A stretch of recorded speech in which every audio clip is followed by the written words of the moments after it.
Basil Switzerland का एक खूबसूरत शहर है, रंगों और तजादात से भरपूर, शेड्स, जहतों और नज़ारों का हामिल।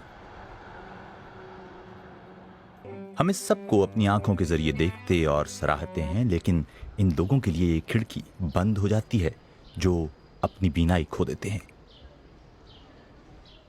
Institute of molecular and clinical ophthalmology की अव्वलीन तरजीह इसी खिड़की को दोबारा खोलना है।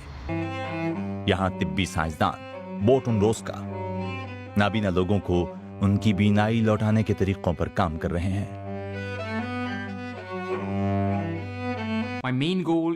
मेरा हदफ बसारत को समझना और फिर इस इल्म का नाबीना करने वाली बीमारियों के इलाज के लिए इस्तेमाल है। आंख की जाहिरी बनावट बहुत ही मसहूर कुन हो सकती है, मगर बीनाई का असल मोजज़ा तो अंदर ही होता है। आंख की पुतली के पीछे रेटिना होता है, जो करीब 100 मुख्तलिफ तरह के कई मिलियन खलियात की एक तह है। बोर्टन रोस्का की टीम नाबीना रेटिना के इनफरादी खलियात को रोशनी के लिए दोबारा हसास बनाने में कामयाब हो चुकी है।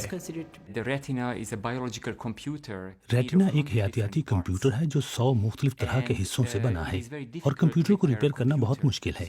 हमें सिर्फ फोटो रिसेप्टर लेयर को ही ठीक नहीं करना, बल्कि कंप्यूटर को भी। ऐसे तरीके ढूंढना जिनसे मरीजों को फायदा पहुंच सके। इसे रेटिना ऑर्गेनॉइड का नाम दिया जाता है। ये असल रेटिना की तरह का है, जिसे साइंसदानों ने नाबीना या मुतासरा बीनाई के हामिल अफराद के खलियों से तैयार करने में कामयाबी हासिल की है। जब इसे माइक्रोचिप पर रखा जाता है तो मुहक्किकीन ऑर्गेनॉइड के इनफरादी खलियात की रोशनी के लिए हसासियत को जांच सकते हैं। इस तरह वो इस काबिल हो गए हैं कि लेबॉर्ट्री में ये जान सकें कि एक खास तरह की जीन थेरेपी से वो किसी खास मरीज की बीनाई को बेहतर बनाने के काबिल हो सकेंगे। इससे हमें बीमारी को जानने का मौका मिलता है, मरीज की मखसूस बीमारी के लिए जीन थेरेपी जानने का मौका भी। लिहाजा मेरे लिए ये बुनियादी तिब्बी तहकीक एक नई दुनिया है, क्योंकि अब हम किसी खास मरीज को दिए हुए रेटिना पर काम कर सकते हैं। ये मरीज तकरीबन मुकम्मल नाबीना है। इसे रेटिनिटिस पिगमेंटोसा नामी मरज लाक है। अभी तक ये मरज लाइलाज है, और ये मरज रेटिना की रोशनी की हसासियत रखने वाले खलियात को नाकारा बना देता है। नई जीन थेरेपी करामत है।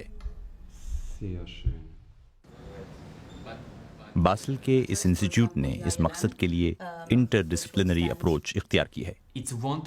बोर्टन रोस्का लेबॉर्ट्री में मॉलिक्यूलर बायोलॉजी रिसर्च के सरबराह हैं।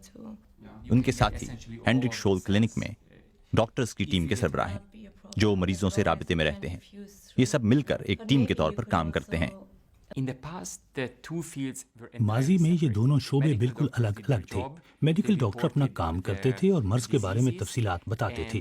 फिर साइंसदान इदारे में इस मसले को हल करने के लिए काम करते थे, लेकिन वो इस मसले से कम ही वाकिफ होते थे। बुनियादी साइंस में हमारे पास हैरानकुन टेक्नोलॉजीज हैं, मगर असल में हम बिल्कुल उसी मसले पर काम नहीं कर रहे होते। रोस्का की टीम ने इस सूरत हाल में बेहतरी लाने के लिए अहम इक़दाम किया है।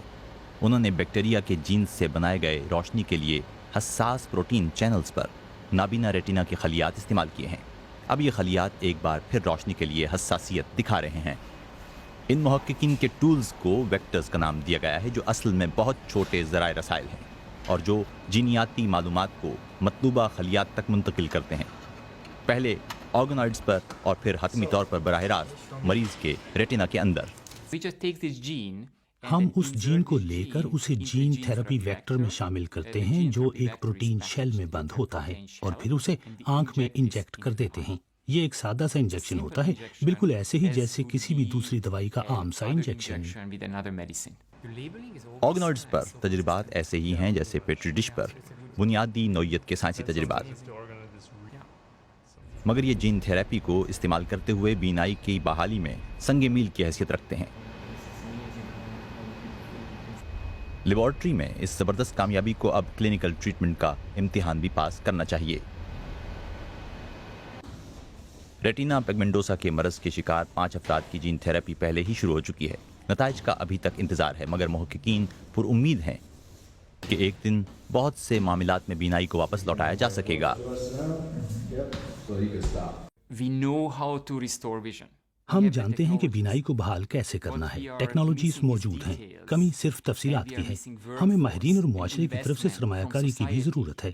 جیسے کینسر ریسرچ پر بہت زیادہ رقوم خرچ ہو رہی ہیں، نابینا پن کے علاج کے لیے بھی پرائیویٹ اور پبلک اداروں کی سرمایہ کی ضرورت ہے تاکہ مریضوں کے لیے علاج دریافت کیا جا سکے۔ بورٹن روز کا جو بہت سے لوگوں کے لیے امید کا سبب بنے ہیں، اس بات کے قائل ہیں کہ سائنس کو کامیابی کے لیے بہت سی قابلیتوں کی ضرورت ہے، بالکل موسیقی کی طرح۔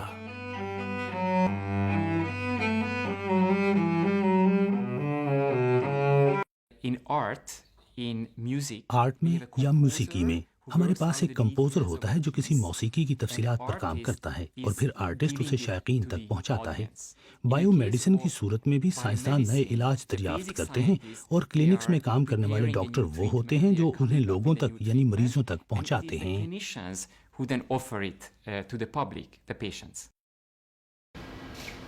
ان کا کام ابھی مکمل نہیں ہوا، مگر بورٹن روز کا اور ان کی ٹیم اس سے پہلے ہی کافی کامیابی حاصل کر چکے ہیں۔ وہ اپنی تحقیق جاری رکھے ہوئے ہیں، لہٰذا ہمیں امید ہے کہ باسل میں قائم اس انسٹیٹیوٹ کے سائنسدانوں اور ان کے زبردست کام کے بارے میں مستقبل میں مزید کامیابیوں کی خبریں ملیں گی۔